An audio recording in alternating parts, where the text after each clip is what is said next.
Sarthana police મથકમાં પરવાનગી વગર રેલી કાઢવાના ગુનામાં હાર્દિક પટેલને કોર્ટે નિર્દોષ છોડી મુક્ત હુકમ કર્યો છે।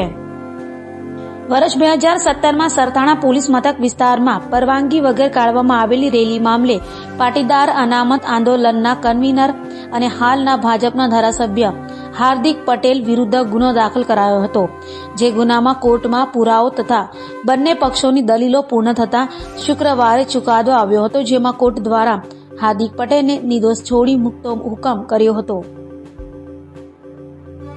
એક કેસની અંદર આજે નિર્દોષ છોડ્યા છે। અમે ખાલી એટલું જ કહી શકીએ કે સત્યનો હંમેશા વિજય થતો હોય છે અને માનનીય ન્યાય કોર્ટ ઉપર અમને ભરોસો હતો કે થોડોક સંઘર્ષ કરીને પણ જે અમારા વકીલશ્રીઓ હતા માની યશવંતભાઈ વાળા અને રમેશભાઈએ યોગ્ય કાયદાની પ્રક્રિયામાં દલીલો કરીને અને જે ફેક્ટ હતું એ માન્ય કોર્ટ સામે મૂક્યું છે અને આજે માન્ય કોર્ટે અમને નિર્દોષ છોડ્યા છે। હું માન્ય કોર્ટનો હૃદયપૂર્વક આભાર વ્યક્ત કરું છું। સીજે ચાવડાએ જે રીતે રાજીનામું આપ્યું છે, શું કહેશો? દેખો, કોંગ્રેસની અંદર સતત લોકો ગુંગળામણ સહન કરી રહ્યા છે ને એના જ કારણે અનેક લોકો વિકાસના માર્ગની અંદર સહયોગ આપવા માટે ભારતીય જનતા પાર્ટીમાં જોડાય છે।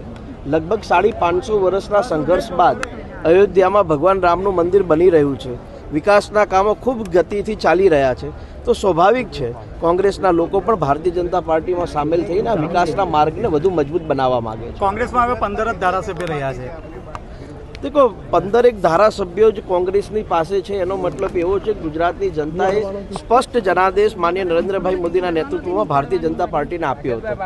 જે લોકોએ પણ કોંગ્રેસના ધારાસભ્યો જીતાડ્યા હતા, પરંતુ ત્યાં કોઈપણ પ્રકારના વિકાસના કામો નથી થતા, કોંગ્રેસ કોઈપણ પ્રકારના વિકાસના કામોમાં મદદ નથી કરતી, એટલા માટે કોંગ્રેસના ધારાસભ્ય ભારતીય જનતા પાર્ટીના સાથે રહીને મજબૂતાઈથી વિકાસના કામો કરવા માંગે છે।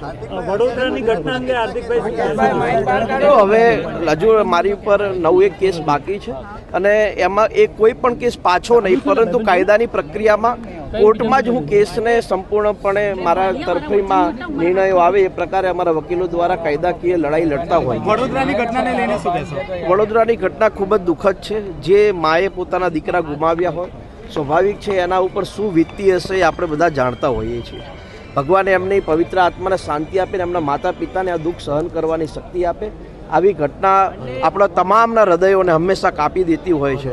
ભગવાન આવી ઘટનાઓથી આ ગુજરાતને દૂર રાખે એવી પ્રાર્થના કરું છું। હિન્દી હવે હિન્દી आज के चुकादे के